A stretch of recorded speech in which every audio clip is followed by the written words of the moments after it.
memory becomes an archive. It is an omnipresent entity because memory is omnipresent. Do you think the archives play a role in humanizing people? History humanizes people. The study of history is essentially a humanizing experience. That's why it is central to the study of humanities. And without archives, you cannot have history. So archives make history possible, and history makes possible the greater humanization of individuals.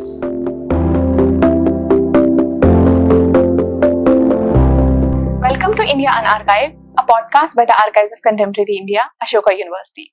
We are thrilled to have with us Professor Rudrangshu Mukherjee, a celebrated historian, author, and Chancellor of Ashoka University, where he also teaches history.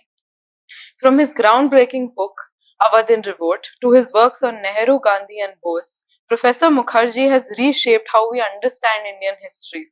Beyond academia, he has influenced public discourse as the former editor of the Telegraph. In this podcast, you can expect conversations about how the Archives of Contemporary India was built, what the process of archiving is like, and why the 1857 rebellion still captivates the audience, and also which historical figure Rudrangshu Mukherjee would like to have conversation with. Join us as we explore the connections between history, politics, and contemporary India with one of the most insightful voices in the field. I hope you enjoy the conversation.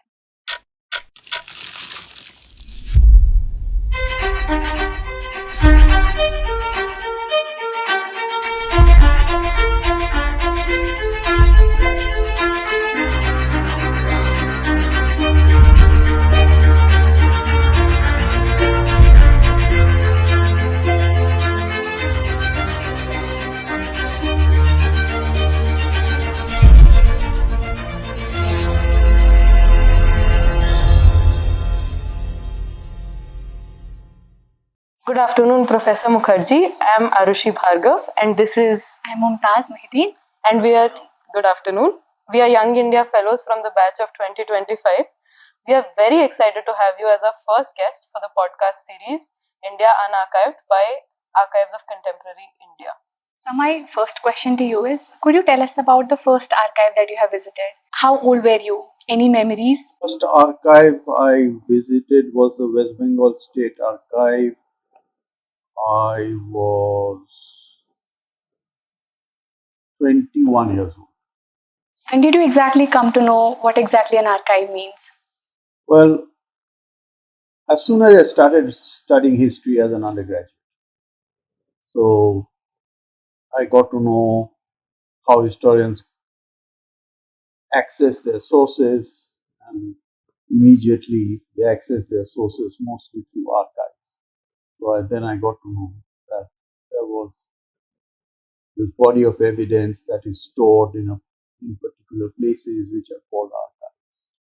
That's how I got to know about it. I knew that at some point of time I would have to enter an archive. I would say 60 to 70% of the time an archive is a very boring space. But that remaining 30% often compensates for the boredom. I do know that archiving plays a very crucial role in preserving history, but what would you say is its deeper significance? Archives for historians, and certainly for students of architecture and history of architecture, archive has a wider meaning. Sometimes a monument can become an archive. A monument from the past can become an archive. So, you look at something like Humayun's tomb, and by studying the Humayun's tomb, the details of the Humayun's tomb, you get to know a lot of modern history, even though it is not written on paper. So the marbles, the stones actually speak to you if you know how to speak to them or question them. So, that's one of the very deeper significances or the wider connotations of the word archive. It should not just be confined or restricted to written bits of paper or files and things like that. So, monuments can become archives, architectural, archaeological excavations can become archives. Memory becomes an archive. Now with oral history coming into vogue, memory becomes an archive. So these are some of the wider significances of the term archive. It is an omnipresent entity because memory is omnipresent. Professor, I wanted to know about when your seminal works such as Awadhin Revolt, Spectre of Violence, and The Year of Blood, they have been instrumental in shaping the discourse of 1857 revolt, and your scholarship on that revolt is quite renowned. I wanted to know exactly what initially sparked your interest in that particular point of history. Most of the time, when somebody embarks on a research career, there is no such eureka moment. It's a cumulative process, incremental and cumulative process. So now when I look back, I can join the dots retrospectively and see what were those incremental steps that led to it. Certainly one episode when I was a second year undergraduate, 18 or 19 years old, I was a student of history honors at Presidency College, Calcutta. And Presidency College those days used to have a very rigorous tutorial system. So my tutor gave me a tutorial essay, which was to comment on a proclamation that the rebels of 1857 had put out in August 1857, 25th August, if I'm not mistaken, the date is. And it's known as the Azamgarh Proclamation. And he said, read the proclamation and write your thoughts and your comments on it. What do they tell you as a student of history? What does that proclamation tell you about the rebellion of 1857? So I wrote a rather longish essay on it. That essay, in fact, later became my first published piece. I was very young when that piece came out, 22 or something. Very young for a historian, student of history to publish. It was published in a very renowned place, renowned volume. And but the point is, most of what we had made to read on 1857 was completely from the British viewpoints. And this proclamation, the Azamgarh Proclamation, because it had been written by the rebel leadership, made me realize that the rebels had something to say for themselves. And the history or the narrative of 1857 need not necessarily be about just what the British did. What did the rebels do? What did the rebels think? Why did they go into this rebellion? What was the context of this rebellion so far the rebels were concerned? From reading the Azamgarh Proclamation, these kinds of questions arose in my mind. And that was one part of the story. Incremental, I started thinking about these questions. Can I answer these questions? Around the same time, a Cambridge-based historian, Englishman, called Eric Stokes, he began to write a series of essays where he tried to see the connections and the associations between British land revenue policies in North India and the rebellion. So what the British were instituting as land revenue policies, the impact of those policies, did they spark off, did they cause the rebellion or didn't cause the rebellion? Was there any linkage between these two? British land revenue policy, the impact of it, and the rebellion.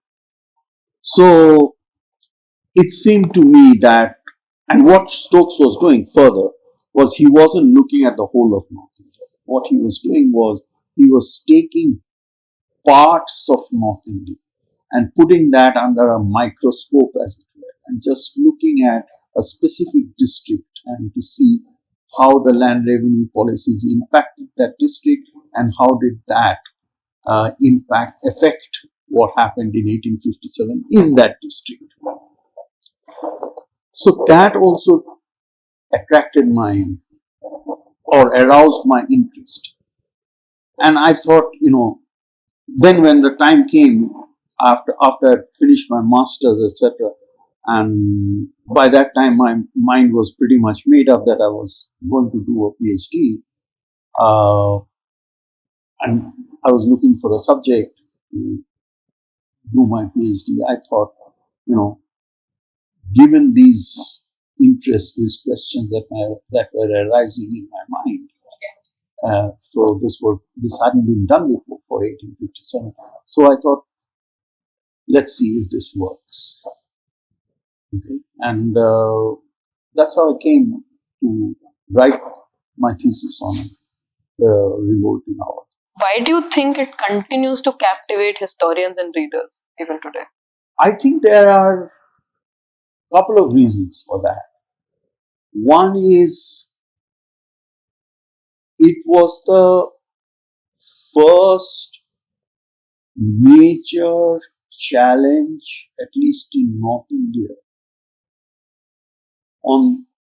thrown out to British rule by hundreds of thousands of people. And it shook the British Empire in India to its very foundations. The British really thought they had lost nothing. For at least 5-6 months, they really thought that. And I think that moment still attracts people.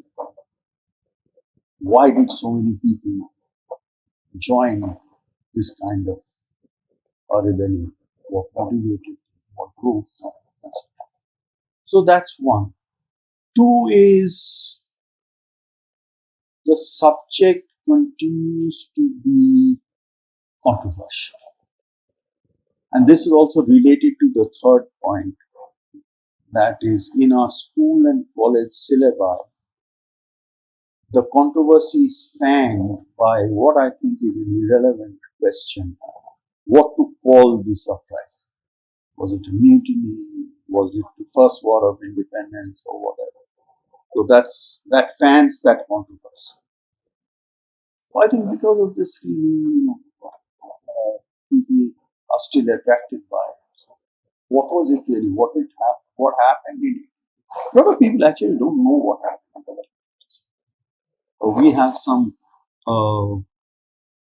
iconic figures about whom we often have very misconceived notions, and people are fascinated by these figures, but they really don't know what the content of the uprising was. So in classroom, we've heard a lot from you about figures like Nehru, Gandhi, Vidyasagar. Are there any surprising or lesser known thoughts that you have come across about them in your research that the popular culture might not have highlighted? Yeah, I mean, lesser known, interesting episodes, incidents. I was only yesterday, when I was teaching my History of India 4 course to undergraduates, I was telling them that once the first general elections were over in 1952, officials asked, the millions of officials who were engaged in conducting the elections, asked the chief election officer, Shukumar Sen, who then asked the question on to the Prime Minister. The question was very simple, a very matter of fact, down to earth question. What are we going to do with these ballot boxes that we have used? There were 3,773 constituencies, so you can imagine how many ballot boxes were involved. What are we going to do with them? Garbage them? What are we? Simple question, very matter of fact question. And Nehru's answer was, keep them, we'll need them after 5 years.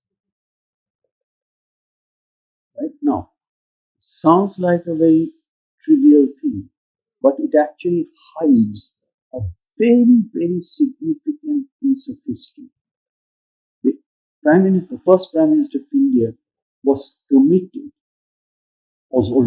committed that India was going to be a democracy. This is not just one-off election.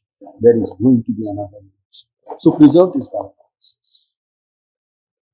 What sounds like a very trivial fact, you tend to ignore it. But if you think about it, then you realize that there is something very important being said through this passing comment. Just keep them, we will need a lot of things.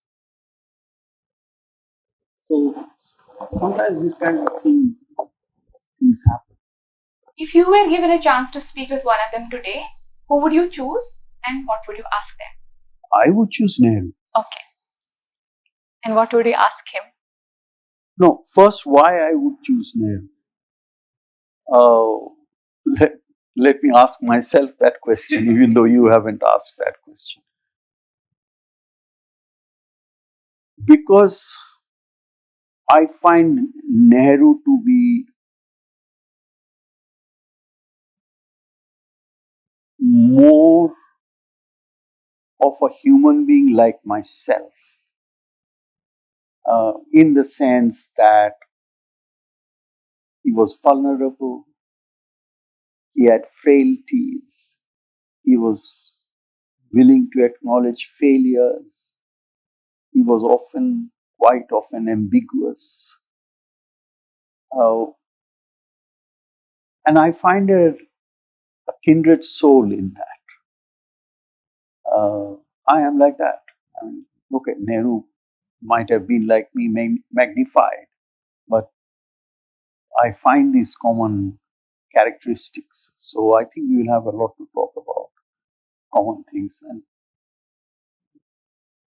some of the literature that he read, the books that he read, are also books that I read or I continue to read, and so we can discuss those things. And Gandhi, as you right said, Gandhi's life, actually there is no clear disjunction in Gandhi's mind between Gandhi's politics and Gandhi's spiritual quest. They are one and the same. Politics is just a sphere of his spiritual experiments. And or can we say spirituality was a part of his political experiments? His politics was an experiment of his spirituality. That's why when the parts of his politics fail, he takes it as a spiritual failure. Chori Chora being the classic example. Well, that's my reading of Gandhi. I'm not saying that it is only reading of Gandhi. And, as of now, I have no spiritual quest. Maybe it's a failure on my part. Gandhi would say, it is a failure on your part, or he would say, you haven't yet discovered your spiritual quest. There is a spiritual quest which you will discover sooner or later. I don't know. So I would find that distance between Gandhi and myself. Similarly with Tagore, Tagore to most Bengalis is like a god-like figure. And I would like to converse with have a dinner with such a person, because I would constantly be in awe. And I would always be thinking, oh, what is he thinking of me? You'll be conscious. I'd be conscious. With Nehru, I wouldn't be, because there are so many. I think Nehru would recognize, hey, this is a guy like I was when I was his age. Do you think the archives play a role in humanizing people who we read about?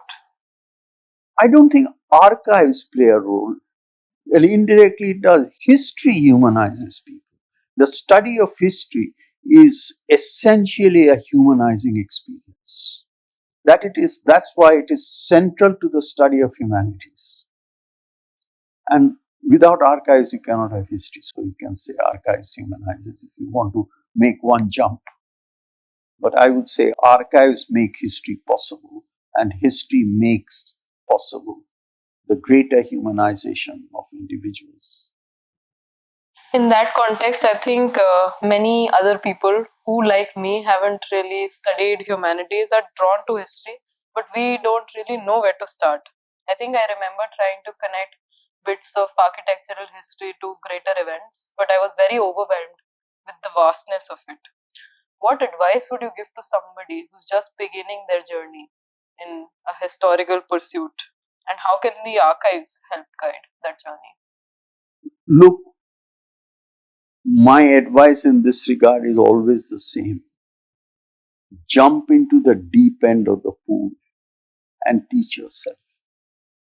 Just pick up any history book that seems attractive to you and read it. Read it with concentration. Ask questions about what you are reading. Okay. Is this credible? Is this not credible?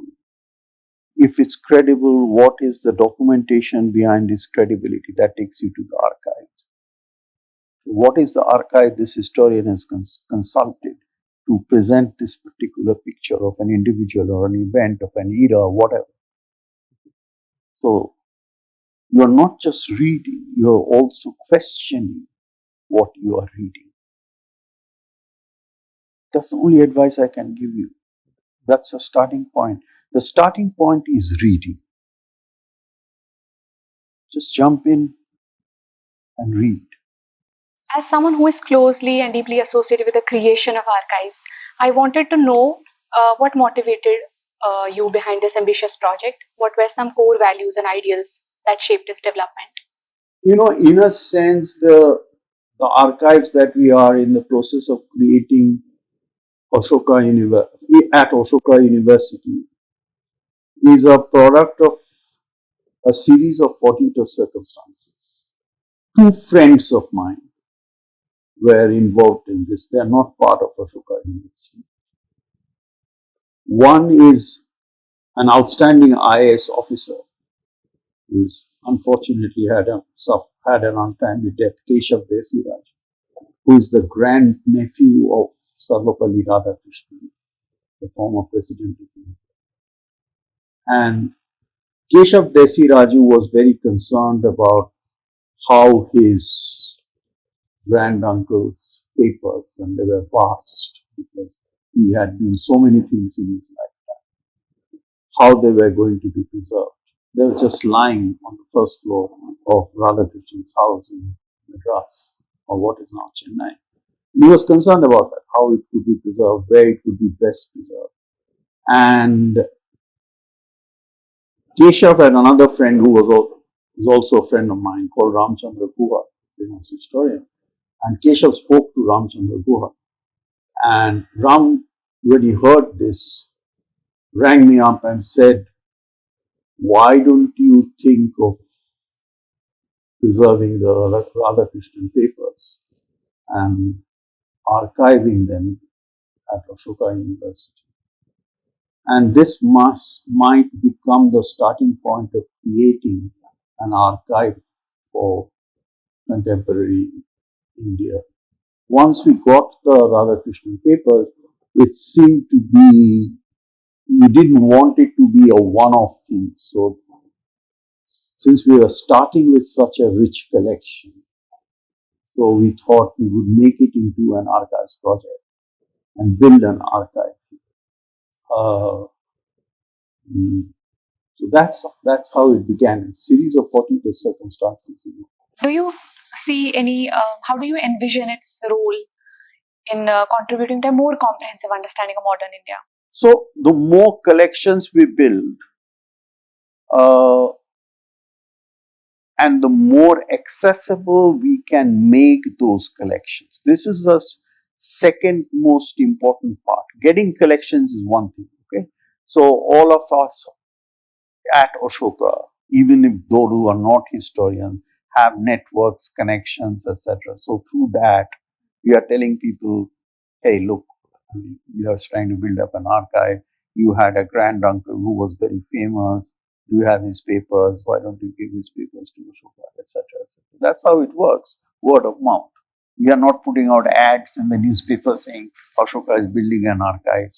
It's just word of mouth. So that's one part of it. So people are giving their collections, their papers to Ashoka. How can we make it more accessible? Now, accessibility has become relatively easy because of digitalization. We can digitalize it and make it a part of the public domain. So, sitting in San Francisco, you can actually read what is in the Sarvapalli Radhakrishnan archive. Okay. So, I think that second part is as important as building the collection. Accessibility. An archive just by itself is not enough, not adequate. It has to become accessible to people. What does accessibility mean? Okay. First is preservation. Second is indexing. This is where real expertise comes in. A group of people have to sit down, read those documents, and index them properly. Which file, which letters fall into which category. Okay. So once they have been indexed, then you start the process of digitalizing. Now, even before digitalizing, there are people who are coming to the archive. They need an index. Otherwise, it's just a pool of paper into which you jump into, not knowing where to look, what to look for, you know. So I'm trying to look at what Radhakrishnan wrote to Nehru. I mean, they might be scattered over any number of files. So an index will tell us that, okay, when Radhakrishnan wrote to Nehru from Moscow, it's in this file. When he wrote to Nehru from as vice president, it's in this file. That's how indexing works. And then once you've digitalized it, then anybody anywhere can read the same. They can see the index, and from the index they can say, okay, I want to look at file number 103, and up it comes because it's been digitalized. So the second part is as important. I think Ashoka has just embarked on that second part. We are well on our way on the first part of, now it has become fairly well known that Ashoka is building up its collections. And a lot of people, even without the word of mouth, they are contacting us saying, hey, look, we have these papers. My father was a diplomat, or so and so, politician in Jharkhand. You want to have, you can't keep these papers, their white ants are getting at it, when you take it over, etc. They're approaching us. So that momentum has already gathered. The second part is preservation, indexing, digitalization. These are, of course, time consuming and also capital consuming. All of them need money. So naturally, it's a slower process. I think this is where we close today. Thank you so much, Professor Mukherjee, for sharing your invaluable insights today. Your contribution to the historical scholarship is deeply inspiring. And as well as to the archives. adds to the archives. Thank you so much, sir. It has been quite a pleasure talking to you, and we look forward to learning more. Thank you so much. Thank you.